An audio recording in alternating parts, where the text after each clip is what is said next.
Hello, Zuko here. If you don't know, my name is Jess, but I go by Zimmy on the internet because one time I was 15. So, it is time for the worst books of 2020. Now, I feel like I have to do a disclaimer that these books aren't objectively maybe all bad. And if you love these books, that's awesome. That's great. I'm glad they worked for you. They did not work for me. And I have some opinions. If you're interested and you missed part 1, my favorite books of 2021, I will have that linked in the info card up there as well as at the end of this video. Okay, we're gonna count down from 10. Number 1 will be the worst book of the year. Are you ready? Are you ready? Let's go. Okay, number 10 is Panic by Lauren Oliver. I was going to wear my The Book Was Better sweater, but the book was not better.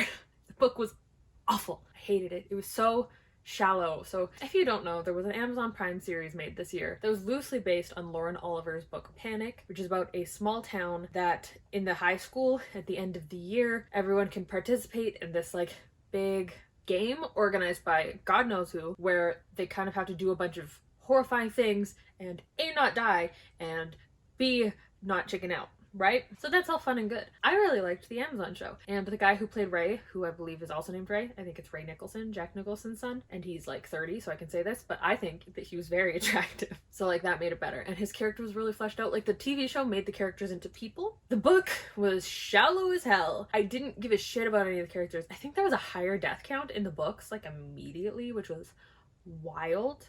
The book was so shallow. I don't know, I don't understand why anyone would A, publish this, and B, make it into an Amazon series, because it was bad. The book was really bad, and the Amazon series made it really good until there was a tiger involved, and that was stupid. Sorry, not sorry. Adding a tiger to your book for dramatic effect is silly. Not taking the tiger out of your series is also a weird choice, because I don't know about you, but I can't take seriously a book that just has a tiger in it, you know? There was no real reason for there to be a tiger except plot convenience. So yeah, I did not like Panic, but I did like the show. So the book in fact was not better, which rarely happens. Now on to number 9, which is White Stag by Kara Barberi. Now I did a 5 worst books of the year so far video back in the summer, and this was on there. So it has moved down a lot, which is saying something, I think, because this book isn't good. So this book follows our main character, Janecki, rhymes with Jared Padalecki for some reason. Awful name, hate it, makes me uncomfortable. And she had her village destroyed and she was kidnapped by goblins. But not actually goblins. They don't look like goblins. Okay. Let's do a game right now. Everybody close your eyes and picture goblins. To you, do goblins have I don't know, green skin? Or maybe look like the goblins in Harry Potter? Or look like the D&D goblins? Okay, so these goblins these goblins just look like hot people. The main character had white hair and purple eyes and just was hot. And he was just hot for no reason because he's a goblin. And when you hear goblin, you don't go, oh yeah, hot people. Yeah. I guess there's a K-drama or something, or a few about hot goblins and okay. But you don't write a book and be like, oh, this is about the Goblin King and goblins. And then not make it about goblins. If you want to write a book about the Fae, just write a book about the Fae. You don't have to rename the Fae. People want Fae books. Okay? You can market off of it being a Fae book. What you shouldn't do is lie. You can't be like, this is a goblin book. You can tell by the fact that there are no identifiable goblins in it. It was bad. There's also a lot of trigger warnings for sexual assault and stuff. This book was brutal for the sake of being brutal. Janecki and hot goblin maybe prince man, I don't remember, had to go do a game quest thing where they have to kill the white stag so that he maybe becomes the new Goblin King, and they're in love for no reason, and he's really nice to her all the time, and she's really mean all the time. At one point she has a whole angry breakdown because I think Selkie, or Anoken, I don't know if I'm pronouncing that right, but asks her to sing him a song, and he will then save Hot Goblin's life. And she's like, I've never been happy before. How can I sing? I will never sing. This is the worst thing that could ever be asked of me. Me sing a song to save the life of this guy that I love for no reason? Absolutely not. I could never. And she just gets so mad. And then she just I don't know, sings a song and it's fine. And it's what is going on? This book was a Wattpad novel, which tells you a lot. I don't know why Wattpad decided they wanted to go into publishing, but I guess that after book did well, so they're just let's publish some other bullshit. The main character was definitely very a Mary Sue. Even though she wasn't super pretty, she was super good at everything and had hot people like her, and nobody gave a shit about anything except what was going on around her, even though she was a slave. So I don't know why anyone gave a shit about her, period. Didn't make any sense. I didn't like this book. It read like you're in 2008, you're sitting in your classroom with your iPod Touch under your desk and you're reading this fan fiction class because you think it's really cool and edgy because you're 12, and it's not, and it was really bad. It was really bad. I can't imagine like adults reading this and being like, wow, this was so good, because it wasn't. Objectively, it was not. Number 8 on this list is I Hate Everyone But You by Gabby Dunn and Allison Raskin. So, if you don't know, Gabby and Allison were originally like on BuzzFeed videos. They were like always doing best friend stuff, and now they have a podcast and they have their own YouTube channel called Just Between Us, and they're just like quirky odd couple best friends, I guess. You got Gabby, who's like a wild partier, and Allison, who seems very put together. And it's just this whole odd couple dynamic. They wrote 2 books together, which they're super short, they're fast reads, they're all sent in like texts and emails and stuff, which is nice. But the main characters, Jen and Ava, are Gabby and Allison, and it is just their weird self-insert book about what if we were in college together? But they lack the self-awareness to make themselves in college or later good people. They're just awful people, and it makes me wonder if like Gabby and Allison are awful people, or if they think that this is like an unacceptable way for people to act. Like, they're just not nice. They don't really respect each other. They don't really respect anyone else at all. Like, they're just mean. And this book was like unpleasant to read because you didn't care about the characters. You just read it going, why are they writing like fan fiction novels about themselves? It's super weird. It's not well done. And the characters sucked. I didn't like them. And it made me like the actual people less, because they were very, very, very clearly modeled off of Gabby and Allison. Like, they have the same sexual preferences and mental disorders and all of that kind of stuff. So it's not like you can be like, oh, maybe they took inspiration. No, they're the same people, and it makes you like them less, which is shitty. Number 7. Here, I'm putting Bunny by Mona Awad here. And I don't know, on one hand, this feels like it doesn't deserve to be on this list, but on the other hand, I didn't like it. And I found it to be pretentious for pretentious sake. And it didn't explain anything, and nothing made sense.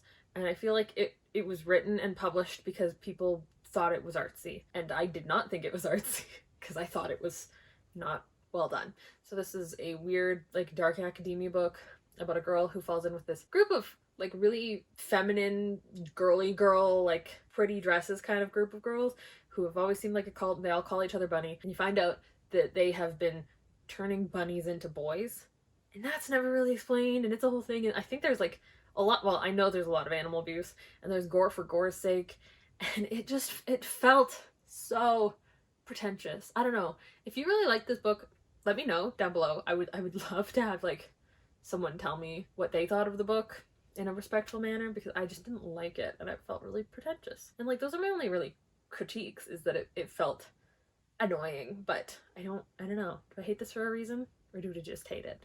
I think I might just hate it. Number 6. I hope nobody is like super pissed at me for this one, but this would be The Diviners by Libba Bray. So this is a like 600-page book that could have cut out about 300 pages minimum, and you wouldn't have lost anything of the story. So this is a story set in like 20s or 30s New York, which is great because you got a bunch of awful slang that's terrible to read, and it follows people who kind of have like weird supernatural abilities. Like, someone can see ghosts, and someone can, I don't even remember because I didn't give a shit about any of the characters. There are too many characters in this book, not enough going on. I didn't like any of them. Like, they all sucked. They were all irritating. They were not really good people, and it felt like I was like catfished, because the prologue chapter was really creepy. I read it going, oh my god, okay, like maybe I shouldn't read this at night. Like, it's eerie. It's a ghost story. And then you get to like the chapter 1, and it's not anymore. And it's boring, and nothing happens for hundreds of pages. I stopped listening. This is almost like, technically this is the DNF. I stopped listening to the last like 10 or 20 minutes of the audiobook because I'm like, well, bet they win, okay, I'm done, I hate this. Because I didn't care about the characters or the plot or the setting. I didn't like anything about it. It was bad. I thought it was so boring. It was really, really boring. And I don't understand the hype around this book series. Like, I can't imagine sitting through, what, like 3 more 600-page books where nothing fucking happens for the majority of them? Absolutely not. No, get out of here. These were bad books. I didn't like them. Number 5 is a very recent release. That would be Gilded by Marissa Meyer. I hated this book. It was not good. So, this book started off strong. I'll give it that. So you follow a girl whose irises look like wheels. I believe they are black with a golden, like, circle with spokes in them. And she is said to be cursed or blessed by the god or goddess of lies. So this book has a bunch of like fun, I think, Germanic folklore in it. And one night on, I think, a solstice, the Earl King, who is like a big evil fae dude, is doing the hunt where he goes and he's hunting other fae to kill for sport. And she ends up sheltering these 2 fae from the Earl King, but the Earl King catches her outside at night and is like, what the fuck are you doing? She's like, oh, I'm just spinning this straw into gold. And he looks in her eyes and he sees the wheels and mistakes them for a spinning wheel. So he's just like, oh, okay, yeah, I believe you. And then he leaves. But I guess he can only come around on solstices and full moons. So we don't hear from him again for a while. Great. Cool. This is when the book gets super repetitive, because on the next full moon, the Earl King comes back and goes, hey, I don't know what the fuck I was thinking. That was really weird.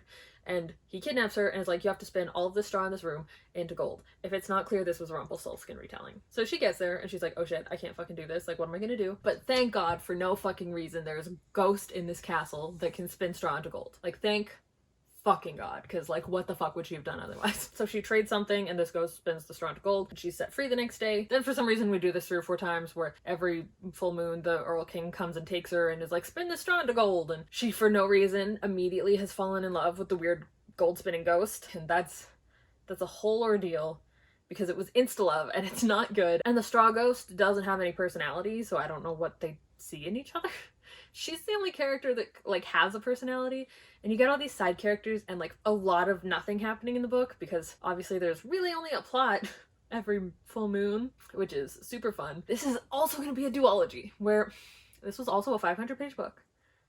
And I've noticed this lately. I don't know if you've also noticed this, where people have taken books that should be standalones and are like, let's split them into 2 books. But instead of just making like 2 250-page books, they pad the shit out of both of the books. So this book you could have easily cut out like 200, 300 pages. Easy peasy. And that means that the next book is probably going to be the same, where there's just going to be a bunch of filler. And I don't know why she didn't just make this one book that was 500 pages.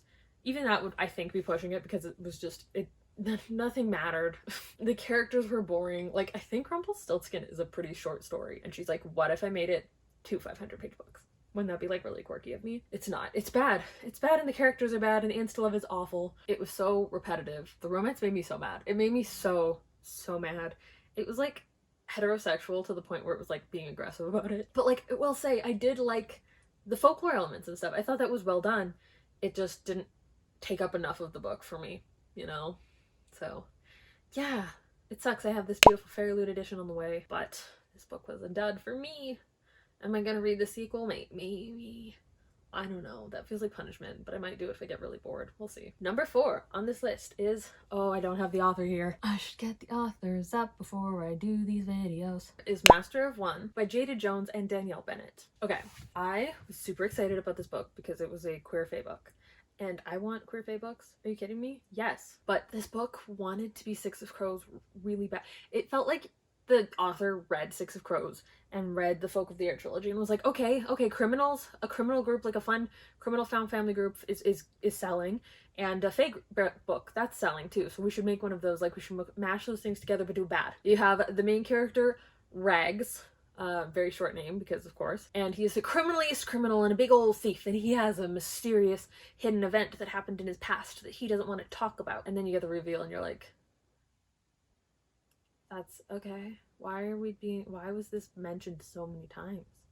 Like, it didn't really seem like it impacted him enough to be mentioned all of the time, and it felt like it was really trying to be Kaz from Six of Crows. Like, it was so anticlimactic, and it didn't add anything to the character. It could have completely been left out, and it wouldn't have changed the character Rags at all. The main girl's name is Inez, or Ines, I don't remember how to pronounce it, which sure sounds like Inej. And the character Cab, who I didn't even remember exists, I'm looking at my Goodreads review right now, felt like No-Name Brown Matthias. He was like a good warrior man, maybe? I don't even remember. There were so many points of view in this book, and they all felt exactly the same, so I couldn't differentiate between them, and I didn't care what was going on most of the time. I was like really waiting at the beginning. Like, the first chapter or so was like promising, and I was like, okay, I hope this is like a really fun found family book. It wasn't. I couldn't remember the personalities of any of the characters, or any of the characters really at all. I didn't remember that Inez was a character, or Cab. I remember that there was a elf named Shining Talon. I think it's longer than that, but I just liked that. That was a fun name. And a guy named Rags for some reason. Like, I can't figure out why there were so many characters added and it wasn't just Shining Talon and Rags, other than them trying to make it a fun found family without making it a fun found family. Like, it felt like that's what they wanted, but the execution didn't work. There also were like weird magical animals that like appeared out of weird places that immediately were like, we're bonded to this person now. Because I guess that's the whole point of the found family, is that they're all gonna have weird Pokemon. Like, the Pokemon tell you that they're super close with their people all the time, but it's never shown. It's very like no, I care about you because I just met you, yay, but like not shown. It was weird. I didn't like that. And I don't know, everything felt like filler. Like Rags was the fun criminal thief who's a criminal, and like I kind of liked him, except he could have been better. He could have been more fleshed out. And his like love interest, Shining Talon, the Fae, he was mentioned as how big he was. Every time he was like in a scene, it was just like, oh, he was so big. Wow, he's sexy big. Look at that big fairy. He's big. It was weird. It was weird. I don't know how I felt about that. Like, this book was repetitive. The writing was amateur, the characters were boring. I wish it was a story just about the two, Rags and Shining Talon, and not a bunch of dumb Pokemon and side characters that don't add anything to the plot and are all written to be the same person. But it wasn't. I think there was also disability rep, but I couldn't remember anything about that character or whether or not they have a name. So that's super fun. This book was such a letdown, and there's no indication that it's getting a sequel, even though it left on a big cliffhanger, and that's very interesting to me. Like, even on Goodreads, it doesn't have the like Master of One in brackets, book 1 of Master of One. Like, you would think that if this was going to be a series that maybe it would be indicated, but I haven't seen anything about that. So yeah, I didn't like this book. And it's so sad because Queer Fae book number 3 on this list is We Were Villains by Amanda Foody and Christine Lynn Herman. This was maybe my most disappointing read of the year. It wasn't the worst book I've read this year, but it was the most disappointing because it was like marketed as like Triwizard Tournament meets the Hunger Games, super brutal, it's gonna be so good, it's gonna be fast paced. Maybe if you didn't read the book, that's what it is, right? But you read it going in going, oh, I want this to be like a super good brutal book, and it's gonna be like the Hunger Games and the Triwizard Tournament because that's what you're promised. And then it's 7 characters in a room talking about nothing for like the whole entire book. So this book is set in a small town where there are a bunch of families who every 20 years they have to pick one of their family members, usually a child, to go compete in this magic death match where they have to fight each other, and whoever is left alive, their family gets the old magic, I think. The most powerful magic for the next 20 years, and they get to be in control of that. And the first couple chapters, like the prep stage of this, I really liked. I'm like, oh, this is promising. Like, this could be a really good book. And then you get into the book, and then it's not. It's not a good book because instead of it being any kind of like battle royale cage deathmatch thing, it's all of the characters just like kind of huddle together in a cave and talk about the same thing over and over again. They're like, we need to figure out a way to not do this. What if there was a way that we could end this? Maybe we could end this. What if we could not do this? Maybe we don't have to kill each other. What if we just didn't kill each other? Over and over and over and over and over again for the whole book. That's the whole book. The characters all were boring, incredibly so. There's 2 girls who don't want to fight, maybe 3 girls. And then there are like 3 boys who do want to fight. And then there's a boy named Alistair, who is the only memorable character because the authors wanted you to really like him. They're like, okay, we're going to make this perfect, edgy sad boy. And you're like, yes, great. The first like, I don't know, 100 pages maybe before the tournament thing starts, you're like, cool, perfect, great edgy sad boy. And then the tournament starts, and instead of having a character arc, he goes in there, edgy sad boy, and then he just immediately goes, I'm a good guy! And like, I don't know, was that supposed to be an arc? There was no development there. He just immediately decides he's not bad, and he has this really boring insta-love heterosexual relationship with a girl who is also here. This book was marketed as queer, but the only relationships depicted in the book were Alistair and some girl. I want to call her Candace. I don't think that's her name. And there are exes. I don't remember their names either, but they are also a straight couple, or they were when they were dating. So I guess the only queer character is there's a boy who like mentions being attracted to Alistair. And if that makes this book LGBT, like a queer read, absolutely go fuck yourself. Like, did I miss something? Were all of the characters secretly queer? Because I don't know, that doesn't work for me anymore. You know, you can't just say, well, they're all bi, but then all of the relationships in the book are straight passing. Like, no. That's not it. And I feel like maybe that's what was happening. And I feel like that kind of happened. I only read The Devouring Grey. I didn't read the sequel to that, but Christine Lynn Herman wrote The Devouring Grey, and I feel like in that book as well, the only like canon relationships were very straight passing, even though I think all of the characters in that were queer as well. There was no like on-screen queer relationship between main characters, while they were all stated to be queer. I don't know. I feel like it's maybe being used as a selling point now instead of actually being included in the books. This book just super fell flat for me because like you're waiting for people to start killing each other and you have a long fucking wait to go. It felt kind of queer baity, and they ruined a perfectly good sad boy, which makes me a perfectly good sad boy. So yeah, I hated this book. I'm gonna read the sequel maybe, but like I don't know why. Maybe because I hope it gets queer, because I was promised queer and then I didn't get queer, but yeah, this was definitely my most disappointing read of the year. So number 3 on this list was Lost in the Neverwoods by Aiden Thomas. Now I have talked about this before. I loved Cemetery Boys. I thought it was such a good book. I thought it was really cute. I thought it was well done. And then he follows it up with this. This was a modern day Peter Pan retelling, but you take all of the fun out of Peter Pan. It was wild. Oh, also you make Peter Pan hot, and him and Wendy want a bone, I guess, even though he is supposed to be perpetually a child. But you age him up and you're like, no, he's not a child anymore, just so that they can have a smooch, I guess, which was weird. That felt weird. I just read Peter Pan for the first time a couple weeks ago, and while I didn't love it, this book does it a disservice. Because they went along and made it a modern day retelling, it's lost magic. There's no real magic to it. There's no pirates, there's no mermaids, there's nothing fun. There are some shitty cops who I guess are named after the pirates. I don't think pirates translate to cops, but okay. So I'm assuming you know the story of Peter Pan, kid who never grows old, steals some kids, takes them to Neverland, I think, where they never grow up, and like a whole ordeal happens. It's very fast paced. There's a lot of reference to Redskins in the actual book, which I'm glad wasn't in this book because that didn't age well. But this book was a slog. It was so boring because nothing happened. You start out with Peter meeting Wendy because Peter's shadow is evil now, I guess, and so Peter and Wendy are hanging out. Wendy's brothers went missing a couple years ago. She doesn't know what happened to them, but like that's fine. And Peter and Wendy have the same conversation for hundreds of pages where they just go, I need to find my brothers, and Peter goes, yeah, and she goes, I need to find my brothers, and Peter goes, yeah, and she goes, I need to find my brothers, and Peter goes, yeah. That's it. That's the whole book. You're welcome. I summarized the whole thing for you. It took like 80% of the book, maybe more, before you get any kind of like real story. It was bad. There's a plot twist that was like kind of done well, except that you didn't care about it because you didn't care about any of the characters or the story or the plot or anything. The writing was super repetitive. In 2 sentences, the word water was used like 3 or 4 times. It was strange. I'm like, do you know what a synonym is? Do you know how to just like not keep saying that they're in water? It's weird. Like it definitely didn't need to be repeated in all of those scenarios, but they're just like, hey, fuck it. Water, water, water. I don't know. And Wendy has a best friend named Jordan, and we are constantly told that Jordan and Wendy are best friends. They've been best friends forever. Jordan has stuck with Wendy for everything. They are the best of friends. But as soon as Wendy meets Peter, you know what she does? You know what she does because this is a YA book, and nobody, I guess, who writes YA books has ever had a friend before. She just dishes Jordan. She's like, absolutely McFuck yourself, bitch. I have a weird, never aging, but sometimes aging boy to hang out with now. I'm cool. I'm like,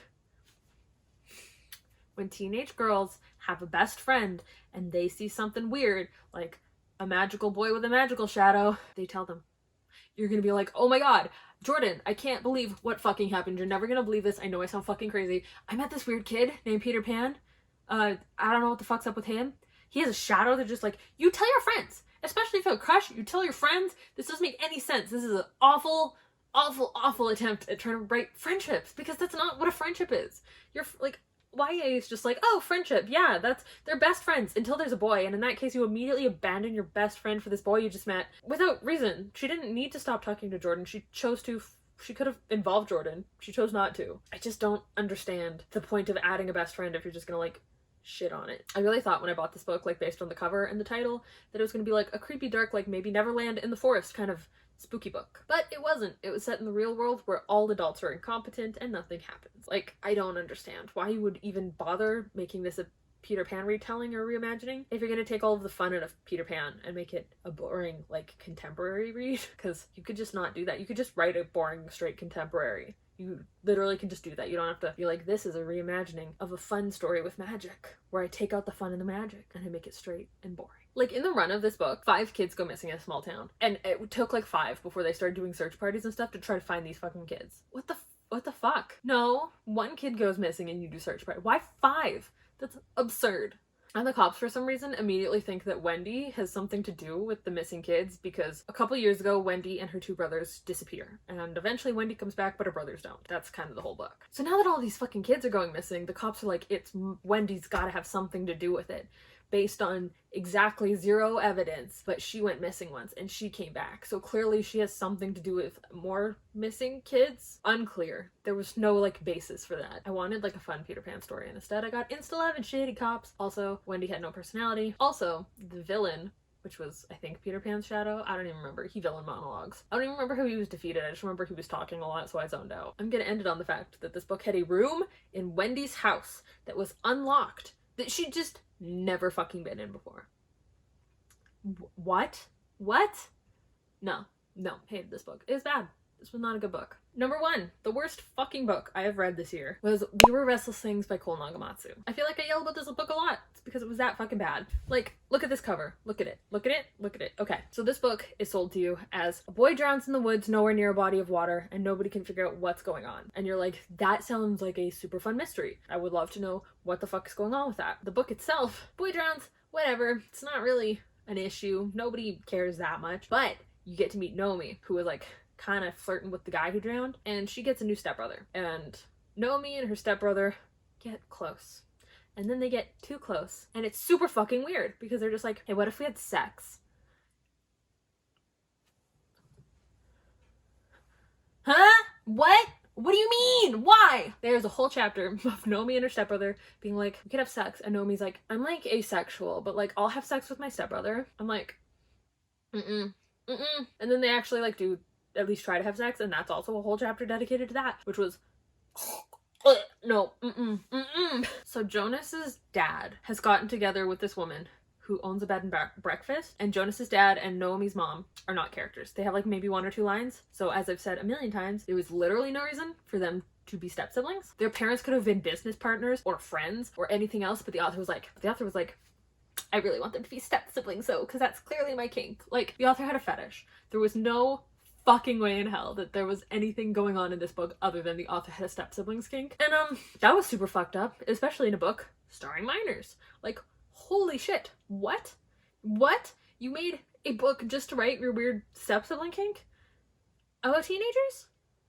Absolutely the fuck not. So that's the plot of the book, instead of the boy who drowns in the woods. Like, that's just kind of skins over, whatever. We don't care about the guy who drowned in the woods. Let's read about these step siblings having sex.